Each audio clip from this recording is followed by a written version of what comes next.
Boa noite. Mais uma live internacional para vocês. Aqui no Brasil são agora exatamente umas 7h53, enquanto na Austrália são 8h53 da noite. Hoje nós vamos ter aqui o Frank Miller, que foi o CEO da da Austrália Mahogony, e agora ele está trabalhando na Rio Tinto.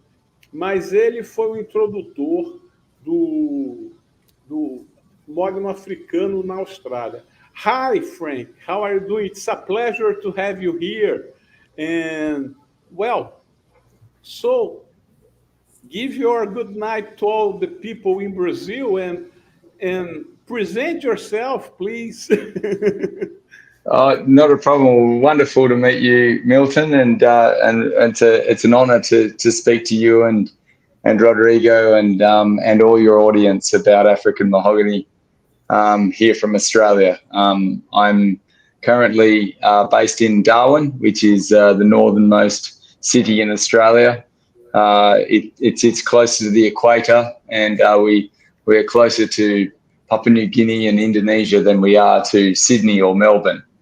I am a forester, and I've been involved in African mahogany since 2011. Ok, é um prazer estar com a gente, e ele hoje está morando na cidade que é mais ao norte da Austrália, então ele está muito mais perto das outras ilhas, outros países, do que da capital da Austrália. É bem mais próximo do Equador, então um clima bem mais tropical. Ele é um engenheiro florestal e tem trabalhado com Mogno Africano desde 2011. Ok. Frank, eu vou perguntar se foi ele que introduziu o Mogno Africano na Austrália. Are you the introducer of African mahogany in Australia? Well, I was approached to head a company to help establish the largest greenfield African mahogany plantation at the time, and I moved from Tasmania. The people that I was working with originally went to Africa. They identified provenances that were deemed suitable and preferenced to grow in plantations, and we brought the seed out to Australia.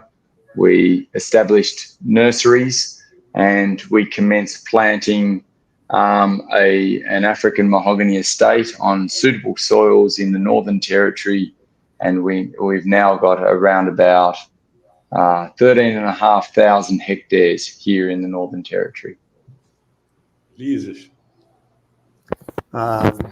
Ele então foi contatado por pessoal da Tasmânia tá no sul, e é muito interessante que eles então tinham já estudo das procedências de Mogno Africano, e trouxeram essas sementes, e elas foram plantadas nos territórios do norte, que é a região mais ao norte da Austrália. Então eles têm cerca de 35 mil hectares.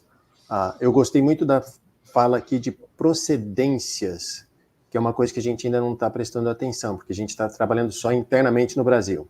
Então, eles começaram com trazendo procedências, origens específicas de material que eles viram que tinha maior similaridade e maior probabilidade de sucesso na Austrália. Okay. Well, so how did you have the idea to found Australia Mahogany, African mahogany? Well, I specifically was not involved in the establishment of African Mahogany Australia.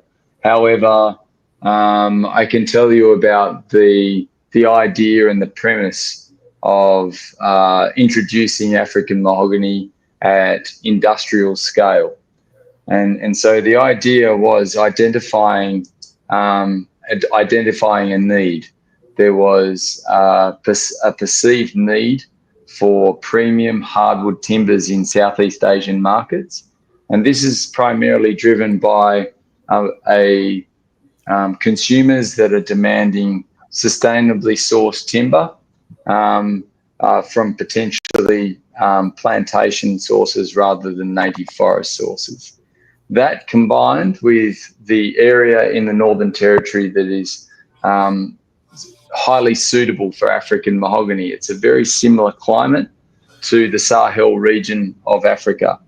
And so with the suitable climate, which is 1,250 millimeters of rain roughly a year, and an intensive wet season and a long dry season. And this is very similar to some of the Sahel region climates.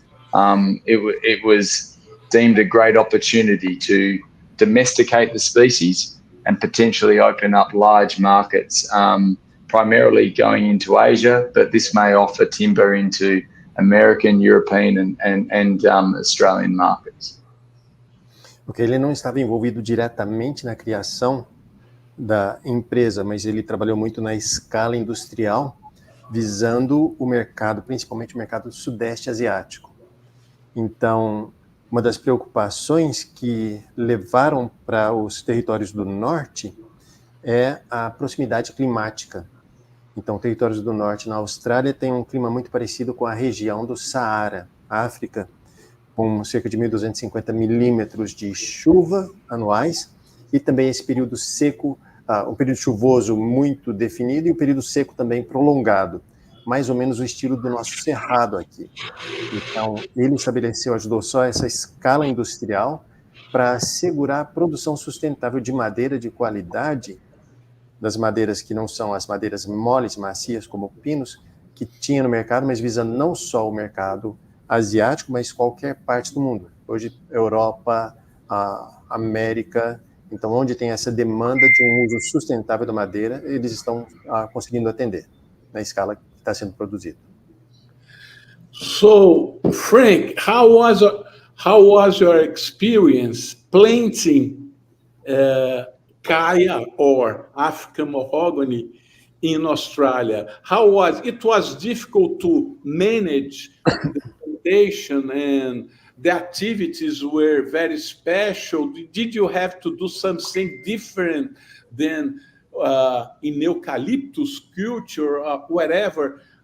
How was it? Explain to us the difficulties you have found in your doing the plantation of African mahogany.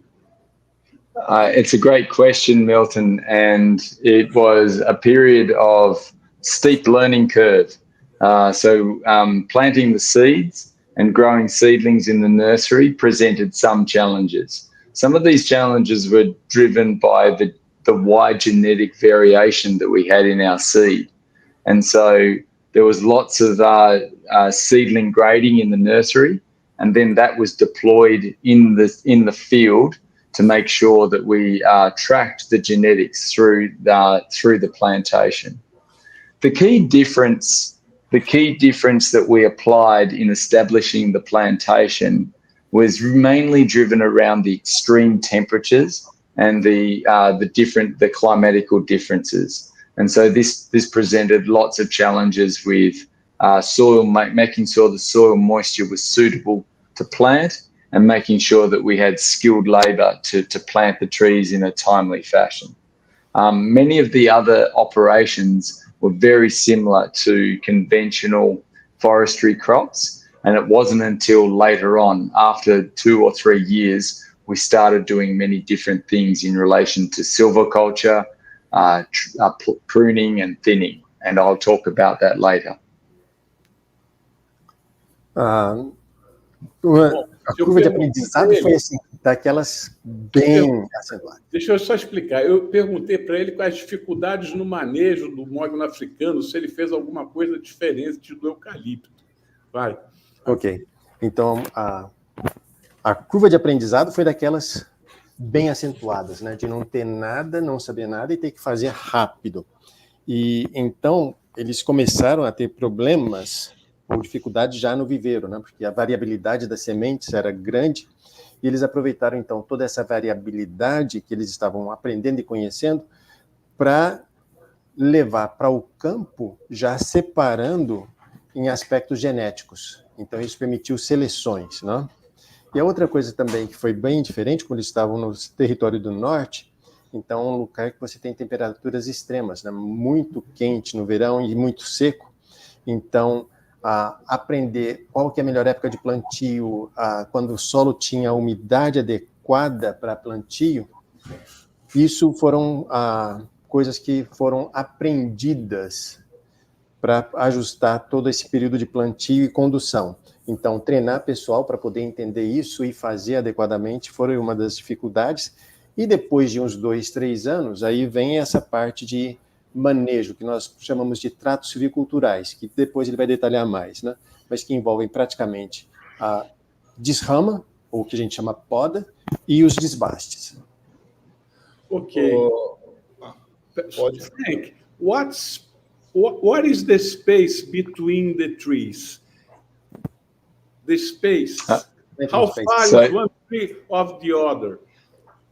Yeah, this was a strongly discussed topic before we established the plantations, but because there was lots of unknowns, we decided to plant at a higher density, so around about 1,000 trees per hectare, and this was roughly 4 meters by 2.5 meters, and so by planting that, the concept was to get the trees to grow up like a pine or eucalypt plantation, and then thin out, and this may offer opportunities to remove some of the less desirable form, because of, I said before, the genetic variation was wide, and there was some trees that were not suitable for final crop. And then the next concept was to remove half the crop down to 500 stems per hectare, and then a target stocking of 250 stems per hectare. But the fundamental change was that when we started looking and learning lots about this species, we implemented an intensive research and development program to monitor the growth of nutrition and spacing. And by doing that, we learned a lot about the tree in a very short period of time, and we realized by giving it more space, we were able to grow the tree much faster and add lots more value, which you probably already know about that in Brazil. So the final stocking is lower than what we originally expected, but it's resulting in some great results in the field for growth and the health of the trees. Ok, eles, por não conhecerem, eles fizeram a opção de um plantio mais adensado inicial. Tá? Então, era cerca de 1.000 plantas por hectare, no espaçamento de 4 por 2,5. Isso já pensando na variabilidade que eles tinham, então, eles poderiam eliminar rapidamente aquelas espécies que realmente não apresentavam nenhuma característica desejável para a produção de madeira. Então, aí depois eles foram para um desbaste de 50%, e finalmente eles chegaram no estoque final, com desbastes de 250 plantas por hectare. Mas eles implementaram logo no início, vendo essa variabilidade toda, um programa muito forte de nutrição, pesquisa em nutrição e espaçamento. Então eles hoje trabalham com espaçamento melhor, né, um pouco mais amplo, porque eles conseguiram já estabelecer quais são as características, e então eles têm um crescimento melhor, mais uniforme, e que dá uma boa qualidade da madeira lá no fim. Rodrigo, pergunta aí. Hoje, as mudas, eles produzem mudas seminais, ou eles têm algum material genético melhor, um clone, que eles trabalham, tá? E qual que é o ciclo completo de plantio ao corte lá? Okay, the question is actually two. Have you selected materials that are really superior in growth that you have cloned, or you're still working with seeds? All your plantings are seed-based or clone-based? And what's the cycle that you are from planting to harvest? So it's a good question. So the estate was established all on seed. there was too much uncertainty around cloning or taking cuttings to plant an entire estate. So it was deemed a lower risk to plant from seed, and this was to have that genetic diversity that would remove that genetic risk. The estate is now in a static area, so there's no more current plantings being established, but there is huge opportunity to use the genetic base from what we've seen to select elite individuals and create a tree breeding program that would then increase productivity. To the point of what rotation or what length rotation we're working on, and this is between 20 and 25 years to establish a log that is around about 35 centimeters small end diameter. Ok. A propriedade toda foi feita com sementes, tá? Então, eles não tinham conhecimento suficiente para arriscar fazer estaquia ou a propagação clonal. Então, acharam mais seguro fazer toda a propriedade com sementes. E isso, hoje eles já não têm, a propriedade já totalmente plantada, né, reflorestada, então eles não estão plantando mais, é só o manejo.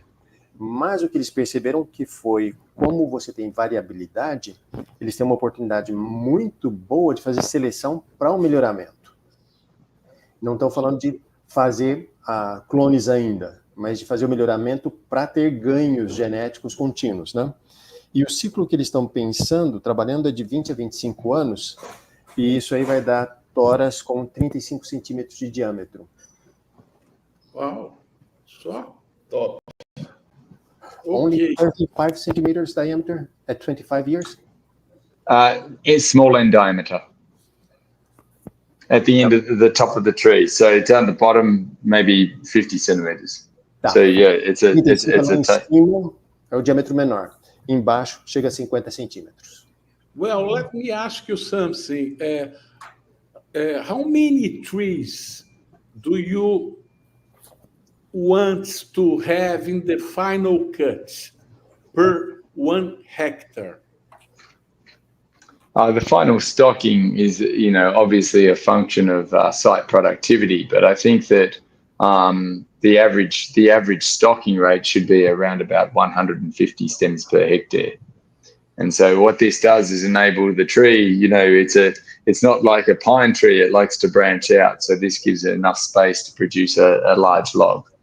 And how many times do you plan to thin the forest, to cut down? Well, because you have to reduce the forest during the cycle, because you have to remove some trees for them to grow in diameter.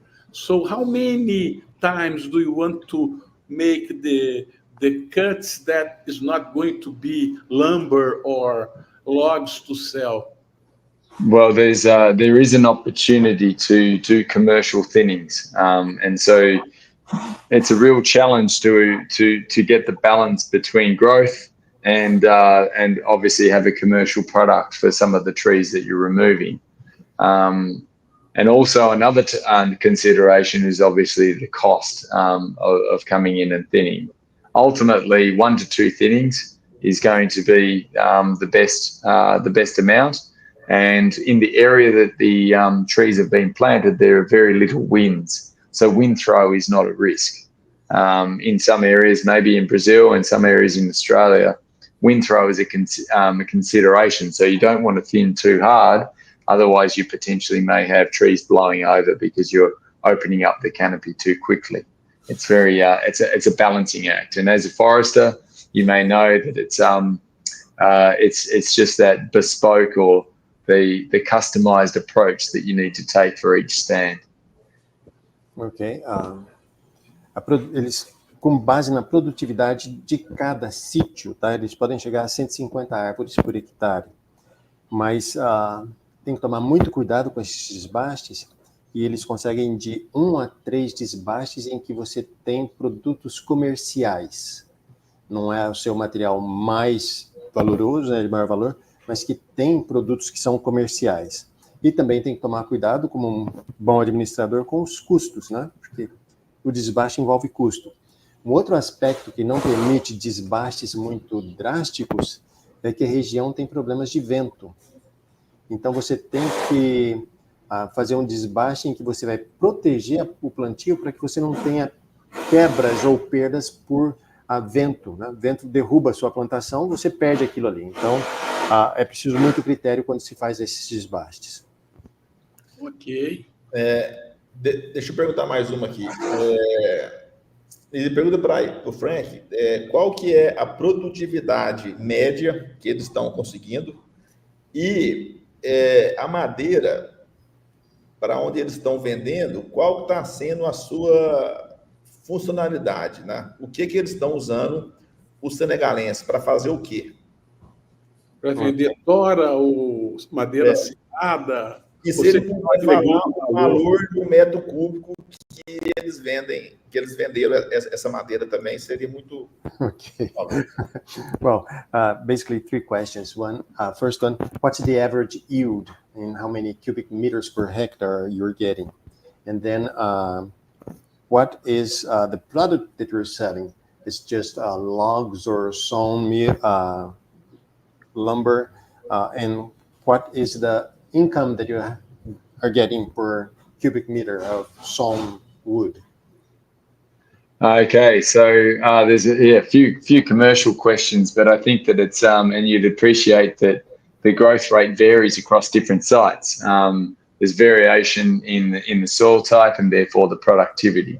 So the growth rates in Australia, I haven't been to Brazil, but I've heard stories of wonderful growth rates throughout Brazil.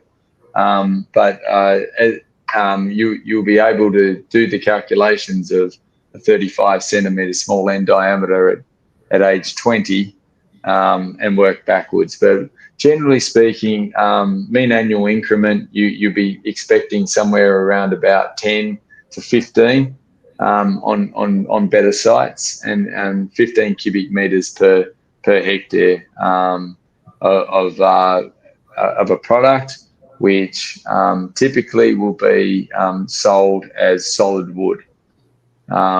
The real opportunity, and there is no commercial operations yet because a lot of the plantations are still growing. So I would like to talk about the product mix, but if you'd like to answer those questions to your audience, and I'll talk about the product mix and how the logs will be sold. Tá? Claro, a produtividade vai depender muito do solo, né? Eles têm grande variabilidade de solos, então esse é um fator que vai limitar muito e não dá para te dar um valor específico de produtividade, né? De rendimento. Mas lembra que eles estão vendendo toras que no diâmetro menor tem 35 centímetros, e então 50 no diâmetro maior, né? Mas de uma maneira geral, de 10 a 15 metros cúbicos por hectare ano. Tá? E eles ainda não estão com uma venda muito grande, mas principalmente eles estão vendendo a madeira sólida, né? Então a tora, porque ainda não está naquela fase de grande produção. Tá? E se quiser falar do mix de produtos, então ele pode falar para a gente do mix de produtos que eles vão ter. Okay, so can you tell us the mix of products you plan to have, and also do you intend to export the lumber or logs? And who is going to be your mainly client, China or Japan or Europe, USA? For whom do you plan to sell? It's a really good question, and I've spent some time doing market testing in Indonesia and China. I've been to China a few times and speaking to potential customers. And interestingly, from the time we started planting to the time that I left the company, and I'm now doing other tree-based enterprise management now, but in that period, there was a significant shift in trends in both domestic and international markets. So I think that in Australia, we have a shortage of access to hardwood timbers. And that wasn't the case when I started planting these trees. And so there's opportunities domestically to do on-site value adding. And when I say on-site value adding, I mean taking the edges off and selling flitches or billets. And then that can go to a sawmill for further value adding. There are many options. But in Australia, just as Brazil, these are big places. And we don't want to be moving around waste material because it adds to the costs.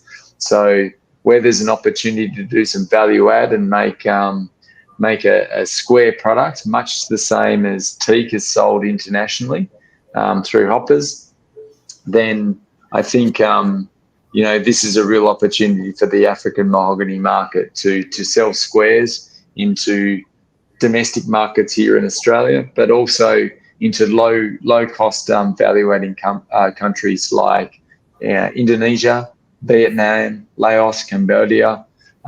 This is where labour is cheaper. Their culture is fantastic for wood products, and they have a long history of supply chains and infrastructure to handle wood products and then value add into other markets. And this is a very common approach to many timber products in Australia. They're grown here, they're sent overseas for processing, and then they return. So these are all opportunities that are yet to be realised. There has been lots of market testing with the product here in Australia, and it performs very well as a plantation species. It's very stable, it's very attractive, and you may have seen in some of the product testing you've done in Brazil, it produces a very beautiful timber. Tá? Ele visitou a Indonésia e China para testar mercado, tá? E o que eles notaram, principalmente a Austrália, teve uma mudança de tendências, né? Então, ao invés de olhar só para fora, eles passaram a olhar para dentro, e parece que é uma coisa típica aqui no Brasil também, em que existe uma demanda grande pelas madeiras de angiospermas, eles chamam de madeiras duras, ao invés de madeiras macias como as gimnospermas, né, pinos. E então isso faz com que eles busquem e pensem hoje também no mercado interno. Agora, uma coisa que é interessante para adicionar algum valor na madeira e ao mesmo tempo evitar o transporte de, vamos falar, um lixo, um resíduo, o que eles estão fazendo? Eles esquadrejam a tora. Então, ao invés de vender a tora roliça, esquadrejam, tá? E uma tendência que tem lá na região é que países como Vietnã, Laos e Camboja, a mão de obra é muito barata. Então, eles mandam essas toras para esses países, e aí vão ser processadas lá a um custo muito menor, e volta para a Austrália como um produto de valor agregado. Tá? Well, here in Brazil, Frank, people is doing something with the thinning wood. The first cuts logs, they are doing barbecue boards, barbecue boards. They are doing Beautiful. Doors. They are doing, when we built houses here, we put the ceiling with wood. So they are doing, how can I say? Como é que se diz lambri em inglês?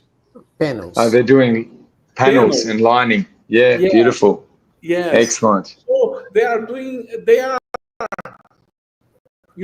trying to add value to make money, because they find out if they add value to the wood, more the profits. The biggest is the profit. Okay? So they are using their creativity, they are using their imagination to make products to sell. That's why it's and a lot of your timber is used locally. Is it mainly for the domestic market, or is it exported also? Well, everything goes to the internal market, to Brazil. But, well, let me tell you, I know only 2 exportations of African mahogany from Brazil. One went to Aruba. Aruba, it's in Caribbean. And the other one, it was 1 container to USA. I guess this container was a test, okay? And I saw this in the Brazilian system exportation. Yeah, I see. Interesting. Okay. Yeah, no, I think utilization is key. And some of the big challenges in Australia is handling. Every time you handle some timber, it costs a lot of money. And logistics is very challenging as well. But I definitely agree with you that utilization is the key to making sure that every single bit of timber grown offers profit opportunity. Well, here in Brazil, we plant 40 species of kaya. We have grande foliola, ivorensis, anthotheca, and Antarctica. Yep. Okay, the biggest plantations, the more we plant here is grande foliola. Then after is gonna be Senegalensis, and after anthotheca, and the last one ivorensis. Because ivorensis, we have a plague.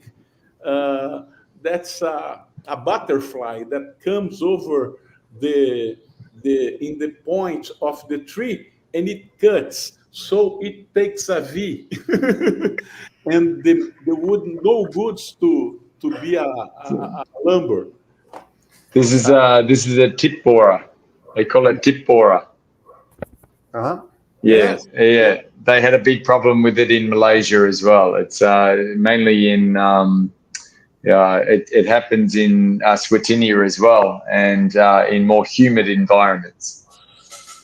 Isso aí que eu falei para o público aí, porque eu agora vacilei. Eu não consigo pensar em inglês. Então, dá um minuto aí, porque... então, a pergunta sobre destino da madeira, né? Na Austrália, cada vez que você manuseia, o custo de mão de obra lá é muito alto. Então, isso está adicionando custos. Então, eles procuram o mínimo, né? E também o custo de logística. Isso vai ser problema para a gente também, tá? Mas o ponto é, você tem que pensar bem o que vai fazer para adicionar valor. O Milton falou sobre a Ipspila grandela, né, que é um dos problemas que a gente pode ter com o Mogno Africano, e foi relatado já em ivorensis. E nos países asiáticos existe, eu falo que é a prima da Ipspila grandela, que é essa broca do ponteiro, que é a Ipspila robusta. Então, isso nas regiões úmidas é problema, de acordo com o Frank Miller. Mas nas regiões mais secas, então, cerrado, isso é um problema menor. Tá? Ok, we can move on. Eu também falei para ele que aqui no Brasil se planta ivorensis, muito pouco, mas a grande maioria é o grande foliola, temos também senegalenses e anthotheca, e que a madeira de desbaixa aqui no Brasil a gente está fazendo muita criatividade para vender, que tem gente fazendo tábua de churrasco, tem gente que está fazendo madeira serrada, tem gente que está fazendo porta, lambri, e assim por diante. Bom, agora... Pergunta para ele qual que é a árvore de qualidade de mogno africano, tá? Em termos de fuste, base, apical, altura, só para a gente ter um parâmetro de senegalense para a gente aqui no Brasil. Okay, if you could tell us what's the ideal tree of Senegalensis. What's the diameter, breast height? What's the height of the tree that you'd say, this is our top tree? It's a good question, and I'd probably firstly start to say, well, Senegalensis was selected because of its robustness. It's a tough tree. It's not the ideal form in relation to other kayas. Obviously, Anthotheca and Ivorensis, grandifoliola, much taller and straighter. But the ideal Senegalensis is usually in excess of 5 meters of clear bole. And that's a perfect tree. Many of them sit closer to 4 meters for a clear bole, so one log 4 meters. And if we're looking at a commercial product, as I say, in a plantation sense, 35 centimeters small end diameter. This is going to produce a nice, consistent log that will have good timber recovery. But as Rodrigo would understand, Senegalensis is quite a tapered tree. So it's not cylindrical, it actually has quite a taper. And it's a natural taper. And I think that with genetic improvement, we could actually select for a straighter log. Ok, thanks. Bom, a Senegalensis foi escolhida por causa da robustez, né? Uma planta mais, vamos chamar, mais dura, mais resistente a essas variações climáticas. Mas, como a gente também sabe aqui, ela não tem a forma ideal. Então, uma das características naturais dela é essa forma mais cônica, então, que é chamado de taper. Então, a conicidade dela é mais acentuada, mas isso é uma característica normal, tá? O que eles veem como objetivo, a gente chama fuste, aquela distância do solo até, vamos falar, a primeira ramificação, tá? Então, o fuste ideal para eles, que é essa primeira tora, que é de maior valor, deveria ter mais de 5 metros. E o ideal é que ela tenha 35 centímetros de diâmetro na base menor. Isso aí vai dar cerca de 50 centímetros na base maior, o que vai dar uma produção melhor de madeira, um aproveitamento melhor. Tá? Então, o ideal que o objetivo é 5 metros, sem nó, vou colocar dessa maneira, mas 4 metros já é aceitável. E a gente sabe que Senegalensis é uma árvore que ramifica bastante. Lígia congelou. Congelei? Cara, Congelou. Vocês ouviram até onde? Não, você congelou agora nos segundos finais. Nós sabemos que Senegalensis, aí congelou. Tá. Então, 4 metros é aceitável, né, de fuste, mas o ideal é 5 metros. 35 centímetros de diâmetro na base menor, então no topo da tora, e mais ou menos 50. E essa parte de conicidade, uma das coisas que a gente faz para reduzir a conicidade é plantar mais adensado. So what I'm adding to what you said is that because of tapering, when we plant more densely, we reduce the taper because of competition. Okay? Well, yeah, it's interesting you can do that, but one of the limitations of planting more densely is you limit the growth rate. So it's a catch-22.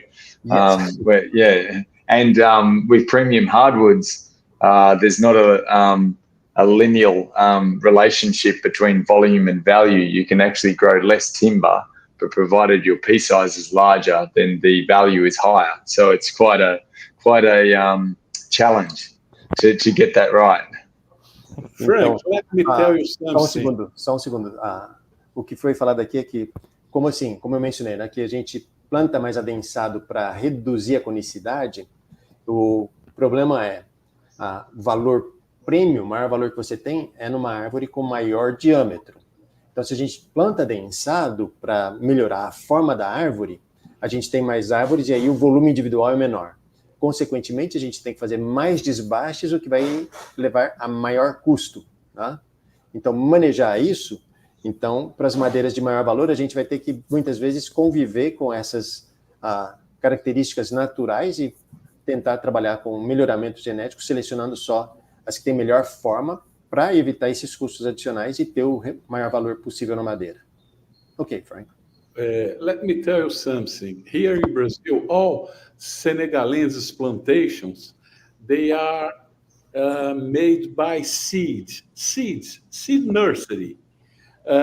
So the trees are very crooked, and they find the cup top of the tree when the tree opens in the upside, the cup, very early. Do you have this in Australia too? Is that crown? The crown. So where the crown breaks, and it breaks early. So this is an interesting question, and one of the challenges we had early on is that we see that, some trees just like to continue to grow without branches, and they crown break much later, sometimes up to 11 meters, 12 meters. However, I found that those trees had an inability to put more volume on quickly. They grow in a different habit. So it's usually what we categorize is the low fat, short fat trees, we call them. Bigger stems, much shorter. Then we have a tall, thin tree, and then what we call is a hybrid, something in between that gives you about 5 to 6 meters of log length, but still has the ability to put volume on. And so this is the genetic variation that we were seeing by newly domesticating these trees, and the opportunity to have a more consistent form. Ok. Na Austrália também eles plantaram toda a área deles só com sementes, tá, Milton? Então o que eles observaram é que existem algumas árvores senegalenses que elas crescem muito rápido, chegam a 10, 11 metros de altura sem ramificar. Mas o que eles observaram nessas árvores é que elas são finas. E você tem aquelas baixinhas gordinhas, tá? Elas ramificam, abrem a copa muito cedo, mas elas têm um diâmetro grande, bom. E tem aquelas que eles estão chamando híbrido, que são aquelas que têm as características das duas, né? Elas crescem mais, então dão aí os 5 metros de fuste de tronco sem ramificação, mas elas têm o diâmetro ideal. Então, na verdade, é selecionar esse material para a produção de sementes e colocar isso no seu programa.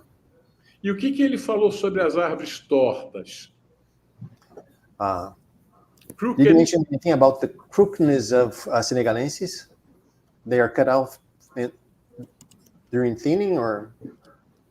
Yeah, so the opportunity to remove your less desirable trees is through thinning. You get rid of the trees that you see that are not going to be high value at the end.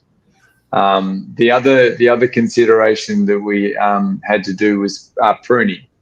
Form pruning at 18 months, and then lift pruning with a pole saw, so up to much higher at around about 3 years, 3 to 4 years, and that's all that's required. This is another opportunity for genetic improvement to select so that we minimize the amount of pruning and therefore the costs associated and the quality of the timber as well, so there's no knots. Okay, let me ask you, you're making prunings up to 3-4 years, and how high does that go? Usually we would, as I say, we get crown break at 5 to 6 meters. So therefore, if we could prune to 4.5 meters, that's all really was required. So, and this would be all ground based with a pole saw. We wouldn't use ladders. In the heat, it's too unsafe. People fall off ladders and hurt themselves, whereas the pole saws were safer. Ok, então eles têm 2 programas de poda, tá? Um que vai até os 10 meses, que é essa de formação rápida, e depois até 3, 4 anos, e eles vão chegar no máximo a 5, 6 metros de altura para ter o tronco limpo, não mais do que isso. E todas essas podas são feitas com o operário no chão. Eles vão usar cabo extensor para a serra, mas nunca vão passar de 5, 6 metros, porque tudo que eles querem, tudo que é necessário, é essa primeira tora que realmente tem grande valor. Então, abriu a copa, parou ali, porque já não vai adicionar valor mais na madeira. Não usa escada e nada para a altura, porque como é muito quente, se o funcionário passa mal e cai da escada, esse é um acidente de trabalho meio sério, né? Então, sempre os 2 pés no chão. Agora eu vou perguntar para ele o seguinte, já que ele entrou nesse negócio, e agora que você viveu, se isso é um bom negócio, ele ainda acha que o Mogno Africano é um bom negócio. Well, as soon as soon as you enter in the business of African mahogany, and as soon as you leave the business, do you still believe that this business is a good business? I love that question, Milton. And African mahogany is close to my heart. I really love the species. I love its robustness. And I love the fact that there are opportunities to improve productivity, to provide premium timbers to the world via an intensified system and not through native forest harvesting. And I think that one thing I haven't spoken about is the integration of grazing cattle within African mahogany plantations. And this is a system that I implemented here in the Northern Territory. And we were running up to 5,000 head of cattle through our plantations. And this was to reduce fire risk, reduce chemical use, and integrate land uses and involve the community. And I think there's a real opportunity to continue this production system, but it needs champions, it needs more research, and it needs genetic improvement to assist in a high quality product for the market. But I still do believe, and definitely I really want to see not only the success of the existing plantations, but further growth and opportunities for markets to develop, and because it's such a beautiful timber. Well, let me tell you something. Here in Brazil, everybody started to plant African mahogany because a newspaper just writes, you have to plant African mahogany because it's the green gold. Everybody's going to be very rich if plant African mahogany. So, Brazil has 60,000 hectares of plantations now because this newspaper put in the mind of Brazilian people that African mahogany is the green gold. Okay? Well, I think that will encourage more investment into research, because we all know that you can do things better and we all learn by doing stuff, but there needs to be formal research to prove that, and governments to support it through good infrastructure, good regulations, and market access. So I'm really looking forward to visiting one day and visiting some of the resource over there, and hopefully sharing some of my experiences here in Australia. Ok. Na primeira pergunta, né? O Mogno Africano está bem perto do coração dele. Ele ama realmente o Mogno Africano, tá? E ele vê a necessidade de melhoramento para se ter material melhor, tá? E uma das coisas que chama muito a atenção e que agrada muito, é que é uma oportunidade de fornecer essas madeiras duras, qualidade premium, de uma maneira sustentável, e não a exploração das madeiras nativas, né, que a gente tem, mesmo que a gente fale assim, a gente está fazendo manejo sustentável de mata nativa, não é a mesma coisa que um plantio. Uma outra coisa que está acontecendo lá agora é a integração com pecuária, né? Então, o sistema silvipastoril. E atualmente eles têm cerca de 5.000 cabeças de gado integradas no sistema. Isso aí você também precisa da comunidade, vizinhos, e uma das vantagens que tem essa integração com a pecuária é que ela reduz o risco de incêndio, porque você vai manter as suas gramíneas mais baixas e também reduz o uso de pesticidas, né, de herbicidas. Dois pontos extremamente importantes que ele tem enfatizado é a continuidade de pesquisa e o melhoramento genético. E a outra coisa que vem com tudo isso, na sua segundo comentário, Milton, é a parte de legislação, né, regulação do mercado através de legislação e o acesso desse material ao mercado. Então, como é que isso vai ser trabalhado para levar para o mercado e essa madeira ter a aceitação? Tem uma pergunta. O que eu disse para ele foi o seguinte, que aqui no Brasil o boom do Mogno aconteceu porque um jornalista teve a infelicidade, sem conhecer a cultura, de propagar numa revista que o mogno era o ouro verde. Daí todo mundo se animou e plantou querendo ficar rico. E eu também perguntei para ele o seguinte, eu perguntei para ele se, depois que ele viveu isso tudo, se ele achava o mogno ainda um bom negócio. Ele disse que o mogno está no coração dele, que ele vai sempre achar um bom negócio. Ok? Pergunta? Tem uma pergunta aqui que o pessoal fez, assim, ó, o que o Frank pensa sobre a possibilidade de projetos de crédito de carbono com florestas de mogno? Se lá já tem alguma coisa nesse sentido. Okay, with global warming and carbon credits, what do you think? Is it possible to obtain that from government credits for reforestation? And have you had that in Australia? Yes, so as a part of some of the lobbying that I participated in throughout managing the estates, there had been some fundamental changes in carbon credit regulation here in Australia, and we were able to get African mahogany considered as an eligible species to participate in carbon credit schemes.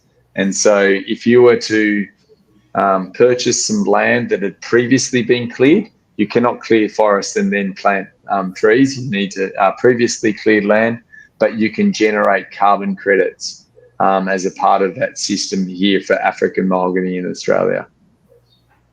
Então ele participou de um lobby que fez essa regulação para os créditos de carbono e conseguiu inserir o mogno africano como uma espécie elegível para receber créditos de carbono. O detalhe é, você não pode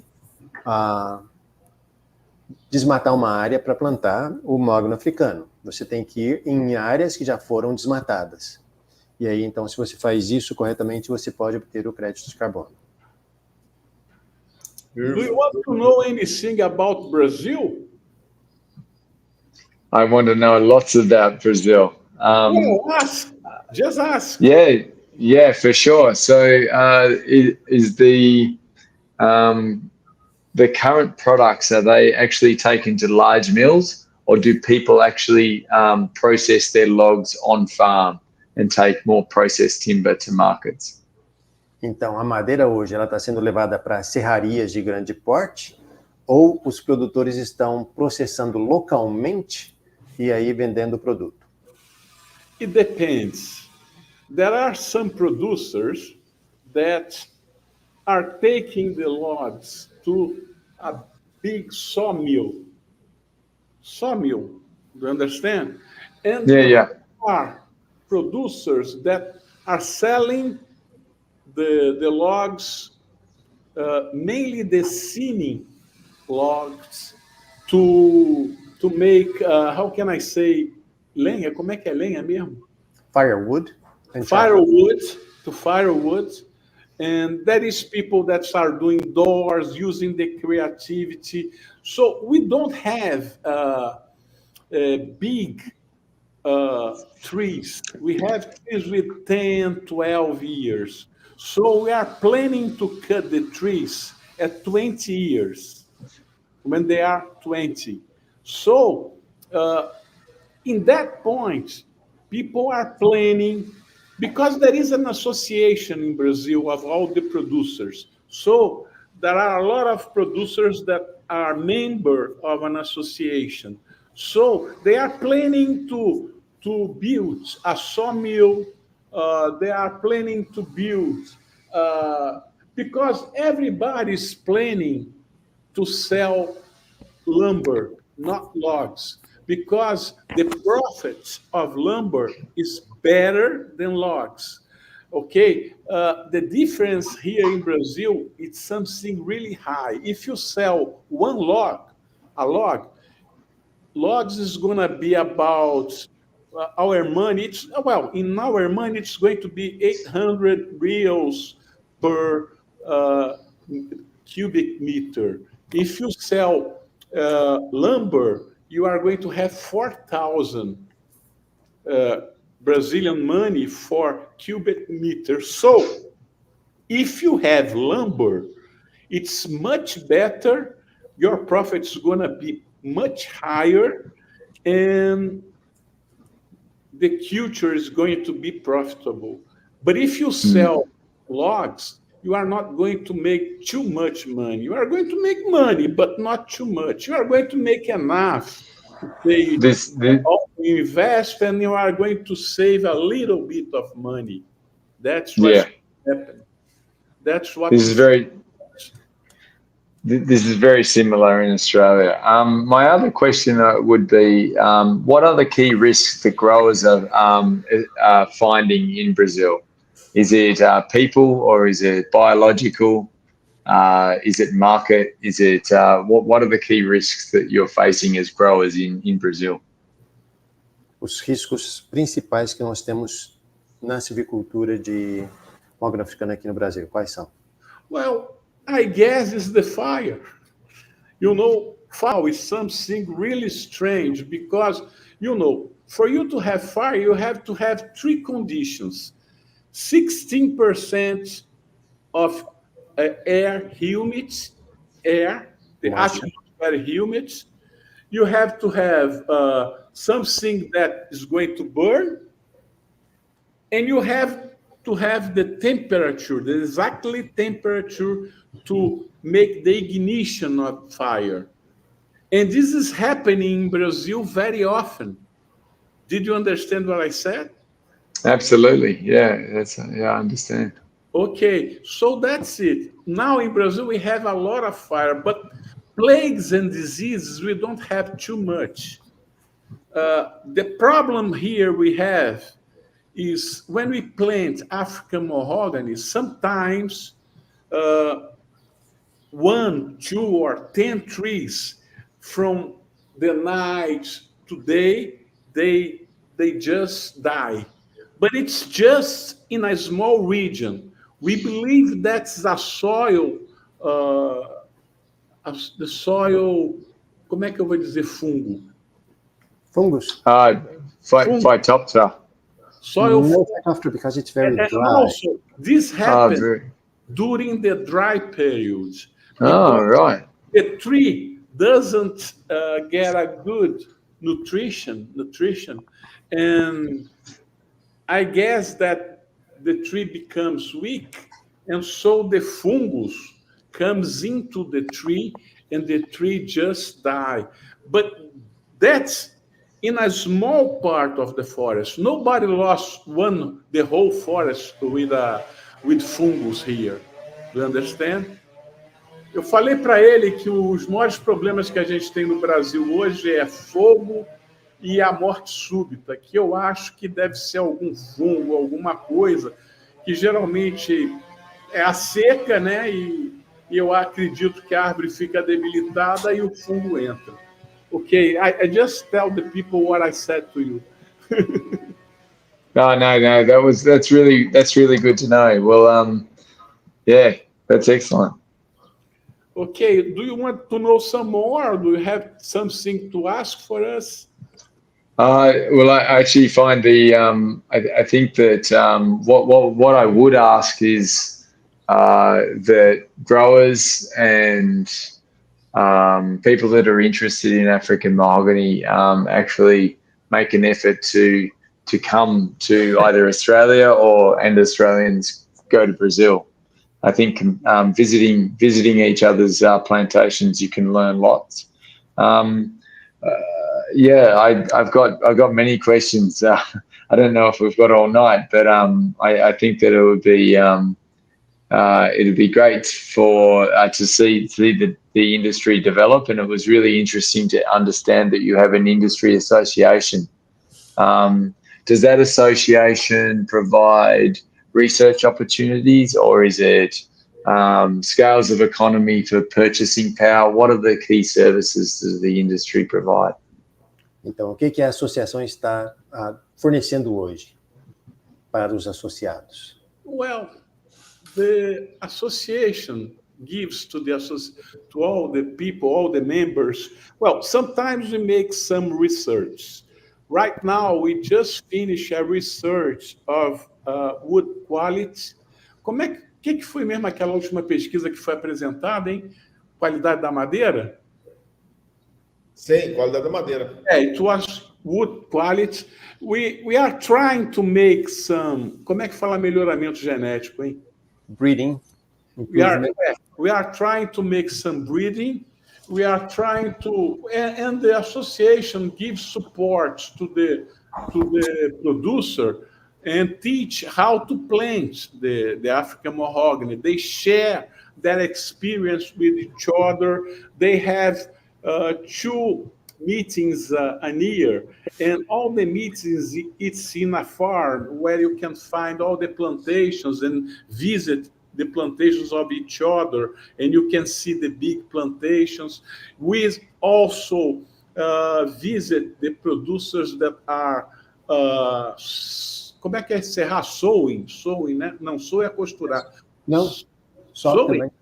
Sewing the lumber, sewing the logs into lumber, and we visit and we see them cutting the woods, and then that's all we do. So we have activity all the year through, and we make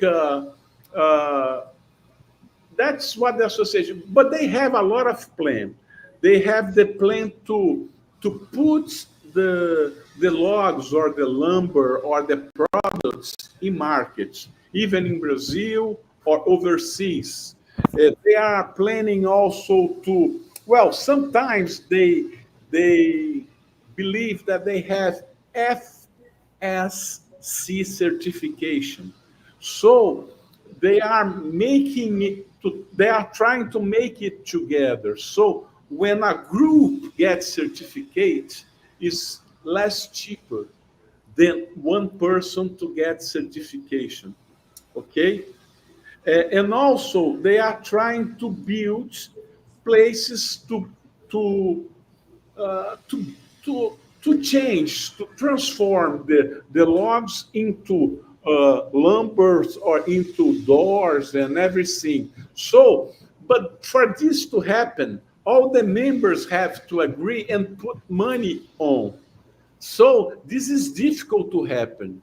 But they are talking. They are talking about it at least for 5 years. And they didn't figure out yet the model is going to be. So, but they are doing a lot of things, and people talk to each other all the time, and sometimes the associations give consulting to the members if they need to, if they have a problem with their plantations. We have WhatsApp groups. And so they put the questions, today happened this in my plantations, what should I do? And so everybody answers, everybody change ideas. And they said, I've been into this, so I can help you because I did that and solved the problem. That's what happens all the time. The industry will advance much quicker with that approach. And one of the challenges that we had when we were establishing is that we were the only ones doing it, and having that point of reference was very challenging. But it sounds like the Brazilian industry is very organised and having scale and people interested in planting small and large plantations is going to be key to your success. So it's been really wonderful hearing about that. Então, assim, essa associação traz uma perspectiva muito boa de sucesso, né? E tendo gente que está plantando muito e também pequenos produtores trabalhando junto, também vai favorecer esse desenvolvimento do conjunto todo. Então, ele fica muito feliz de ouvir essas notícias sobre os avanços que a gente tem aqui.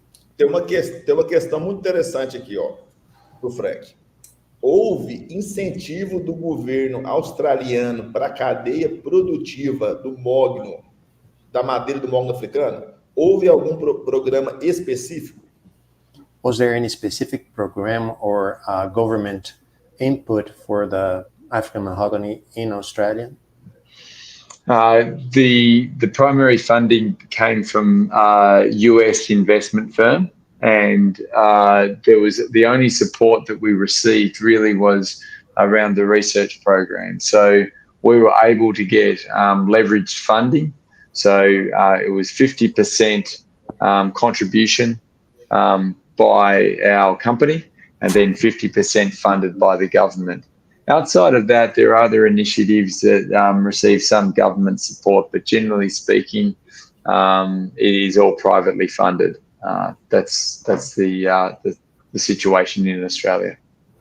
Então, né, para eles, da empresa, eles tiveram, então, um aporte americano, né, de um fundo americano, e aí depois 50% da empresa e 50% do governo. E tem um apoio maior para pesquisa. Fala para ele, Elisias, que aqui no Brasil nós não temos apoio. Nós não temos There's no financial support here in Brazil, so everyone is doing it from their own pockets. Yeah, well, that's very similar here in Australia with Forestry, but it's nice to have some support for research, which is a more strategic play, which has been very helpful. É praticamente a mesma coisa lá na Austrália, mas é bom quando você tem o apoio, principalmente para pesquisa. E isso acontece lá na Austrália, esse apoio de pesquisa. Beautiful. Mais alguma pergunta aí? O Frank está dizendo que está na hora da gente já parar. Porque... Liz, você tem alguma pergunta? No, I have no questions.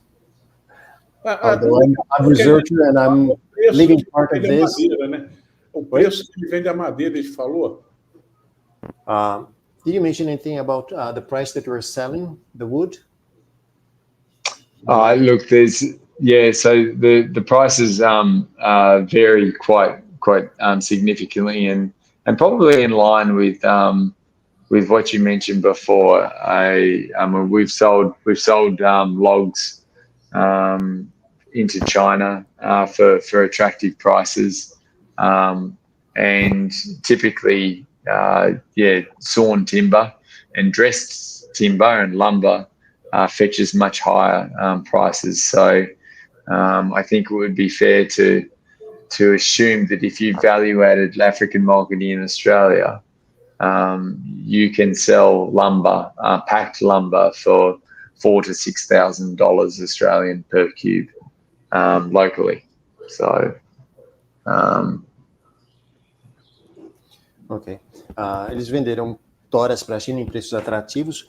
No mercado australiano, está de 4 a 6 mil dólares australianos no metro cúbico. É esse o preço que está sendo praticado lá. Quanto?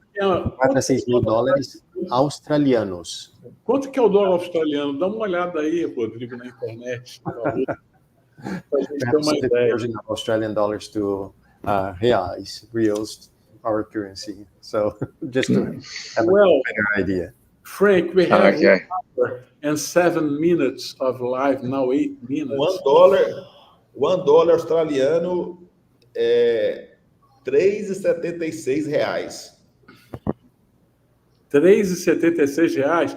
Então multiplica por 4, está R$12 mil a madeira, um metro cúbico da madeira. So you had mentioned 4,000 to 6,000 Australian dollars for the cubic meter. Yeah, and this is not established markets, but this is comparable species, and I think it's only fair that you would expect that that's actually a conservative amount that you would fetch for cubic meter rates of lumber of African mahogany, potentially higher. Praticamente isso aqui é a estimativa que eles estão fazendo comparando com o mercado de madeiras de angiospermas nativas, tá? Então eles esperam ter realmente preços assim, e o ideal seria que fosse até mais do que isso. O caro, hein? Good. Well, we have 1 hour and 9 minutes of live, and now to end the live, I would like for you to send a message to all the Brazilian producers. Well, open your heart and say wherever you want to all the Brazilian people that plants African mahogany. Well, I think that planting trees on land of your own that you've invested your own money, your time, and your effort in managing is a noble cause, And I think the rewards that you receive for growing the trees that you look after, protect, that provide you joy in watching them grow, you deserve all the profit and joy from doing this. And I take my hat off to all of you, because it's wonderful to hear that your industry has grown and continues to grow and succeed. And I wish you all the very best in your future endeavors. And I look forward to visiting Brazil and seeing some of your trees sometime. Thank you very much for having me. It's been wonderful. Então, eu tiro meu chapéu para vocês, né? E agradeço bastante, admiro porque vocês estão trabalhando numa causa bastante nobre, né? Vocês estão plantando árvores em terra própria, com o dinheiro próprio, enfrentando as dificuldades, então é bastante nobre isso que vocês estão fazendo. E ele espera vir um dia ao Brasil para conhecer essas áreas que nós temos plantadas e a nossa indústria. Okay, when you want to come to Brazil, just tell me, because I know almost all the producers. So I can make contact for you to visit them. And you are going to see so many forests. Brazil is very large. You are going to travel thousands and thousands of kilometers to see a lot of things, because we have African mahogany in all Brazilian states. So we have very big plantations. We have people that plant 5,000 hectares. We have people that wants to plant 10,000 hectares, and so on. And we have small plantations, 5 hectares, 10 hectares, 50 hectares. So you are going to be welcome. People will love to receive you and will love to talk to you, and they will love to show you all what they did. Okay? Oh, well, wonderful. I want to thank you very much for accepting my invitation, and be sure that was the greatest live I did. So this was the champion life of my life, because we're talking to someone that had an experience in another country with our culture. So really thanks, and we made. Thank you to all of you and all of your audience, and obrigado, boa noite. Ok. Boa noite. Querido, Foi um grande prazer, viu, ter participado aqui, e ele agradece bastante essa participação e deseja sucesso a todos nós aqui. E outra coisa, eu disse para ele que se ele vinha ao Brasil para visitar, que eu conhecia a maioria dos produtores, que ia ser um prazer em recebê-lo, e que eu tenho certeza que todo mundo queria receber e mostrar o que está fazendo aqui no Brasil para ele. Yes. We are waiting for you in Brazil. I look forward to it. Thank you very much. Espero esse dia chegar. Muito obrigado. Ok. Well, muito bom. Now okay, see you. Keep in touch. Thank you very much. Okay. Frank, 1 minute. Yes. Diz para ele que a gente tem o maior canal de YouTube de Mogno Africano do Brasil. Fala para ele. Rodrigo has the largest YouTube channel on African mahogany in Brazil. He's the coordinator of that YouTube channel, okay? So if you just Google him you'll find what he has been doing. Oh, perfect. I will. Thank you very much, and all the best, Rodrigo. Excellent. I look forward to it. I'll have a look. Bye-bye. Okay. Take care. Keep in touch. Mantenha em contato. Até mais. Até mais, galera. Tchau. Tchau. Obrigadão, gente.